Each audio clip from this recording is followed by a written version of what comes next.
warahmatullahi wabarakatuh. Perkenalkan, kami dari kelompok 3. Sebelumnya kami telah mewawancarai seorang narasumber, yakni Umi Aisyah yang berprofesi sebagai guru agama Islam terkait kemuliaan dan keistimewaan agama Islam. Dengan demikian, kami akan menjelaskan lebih lanjut mengenai argumen yang telah disampaikan oleh narasumber. Terima kasih. Menurut Umi, kenapa dikatakan Islam adalah agama yang paling sempurna? Ya, untuk yang pertama kita tahu bahwasanya Islam itu diturunkan oleh Allah melalui Nabi Muhammad SAW, gitu kan? Yang mana kita tahu Muhammad adalah teladan kita, penyempurna akhlak manusia, kemudian juga membawa risalah untuk umat manusia. Itu yang pertama. Yang kedua adalah kita tahu bahwasanya kitab Al-Quran adalah kitab penyempurna kitab-kitab sebelumnya, yang mana kita tahu bahwasanya sebelum Al-Quran ada kitab Taurat, Zabur, Injil. Nah, ketika Al-Quran diturunkan, maka kita sesuai dengan agama kita memahami bahwasanya Al-Quran adalah penyempurna kitab-kitab sebelumnya. Nah, yang ketiga, sebagaimana kita tahu juga Islam adalah rahmatan lil alamin, rahmat untuk seluruh alam. Makanya kita tahu bahwasanya Islam itu menyebarkan kebaikan seperti itu untuk umat manusia di seluruh alam, seperti itu. Baik, terima kasih Umi. Sama-sama. Assalamualaikum warahmatullahi wabarakatuh. Perkenalkan, nama saya Resi Ramadhani Nasution. Perkenalkan, nama saya Malika Safina. Nah, teman-teman, berdasarkan penjelasan dari narasumber kami, ada 3 pendapat yang berkaitan dengan kemuliaan dan kesempurnaan agama Islam. Yang pertama itu penyempurnaan akhlak dan karakter manusia. Nah, Nabi Muhammad SAW memang diutus untuk menyempurnakan akhlak manusia. Sebagaimana beliau bersabda, sesungguhnya aku diutus hanyalah untuk memuliakan akhlak. Karakter dan keteladanan Nabi Muhammad SAW yang patut kita teladani itu yang pertama ada sidik, jujur dan benar, kejujuran dan perkataan perbuatan, menanamkan sifat alamin yang terpercaya dalam diri, menghindari kebohongan dan hoax. Apalagi di era digital sekarang. Nah, yang kedua, amanah, bertanggung jawab atas segala titipan dan tugas serta janji yang telah dititipkan pada kita. Nah, yang ketiga itu ada fatonah. Fatonah itu cerdas dan bijaksana dalam menggunakan akal dan hikmah dalam berdakwah, bermasyarakat, dan menghadapi masalah. Terus yang terakhir ada tablik. Tablik itu menyampaikan kebenaran dengan cara yang baik dan penuh kasih sayang, dan berani menyampaikan kebenaran itu meskipun pahit. Nah, selain 4 sifat wajib tadi, kita itu juga penting mendalami sifat-sifat agung beliau yang lainnya, yaitu kelembutan dan kasih sayang, atau bisa disebut juga dengan rahmatan lil alamin. Terus ada kesabaran dan ketabahan atau mujadah, tawakal dan keikhlasan, dan tawadu atau rendah hati. Nah, dari materi penyempurnaan akhlak yang paling tepat adalah menjadikan Al-Quran sebagai sunnah, sebagai panduan hidup sehari-hari, karena akhlak Nabi Muhammad adalah Al-Quran. Perkenalkan, saya Intan Nuraini. Saya Anissa Rahayu. Kami akan menjelaskan bagian 2, yaitu Islam sebagai penyempurnaan kitab-kitab suci sebelumnya. Islam hadir bukan untuk menolak atau meniadakan kitab-kitab suci sebelumnya, melainkan untuk menyempurnakan, meluruskan, dan menegaskan kembali ajaran tauhid yang telah disampaikan para nabi terdahulu, yakni kitab Taurat diturunkan kepada Nabi Musa alaihissalam, berisi hukum-hukum dan petunjuk hidup bagi Bani Israel. Kemudian kitab Zabur diturunkan kepada Nabi Daud alaihissalam, lebih menekankan pada doa, pujian, dan ibadah kepada Allah Subhanahu wa Ta'ala. Kemudian kitab Injil diturunkan kepada Nabi Isa alaihissalam, mengajarkan kasih sayang, keimanan, dan kebenaran.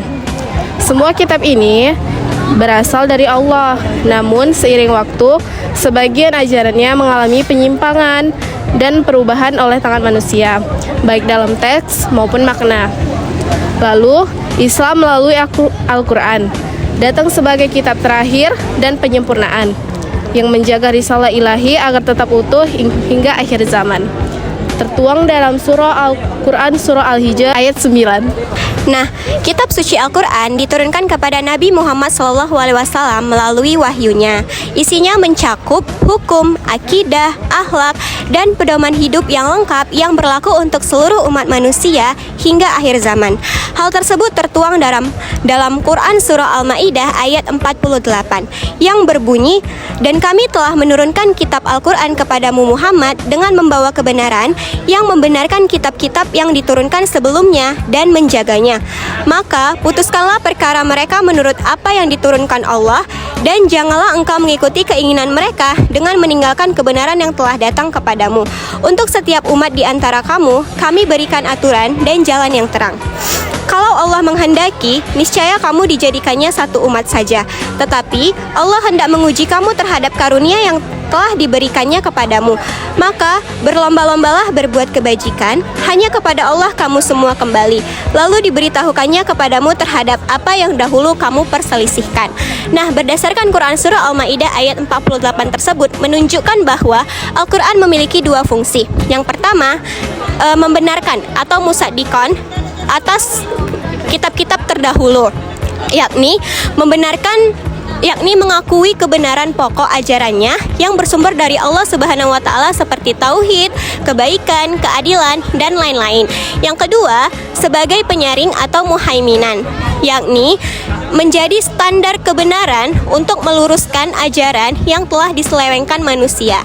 Inilah yang membuktikan bahwa Islam disebut sebagai agama paling sempurna karena Al-Quran menyempurnakan, memelihara, dan mengabadikan risalah tauhid yang telah disampaikan oleh seluruh nabi sejak Nabi Adam hingga Nabi Isa alaihi salam, yang berlaku untuk seluruh umat manusia dan dijaga kesuciannya maupun kemurniannya sampai kiamat agar relevan sepanjang masa.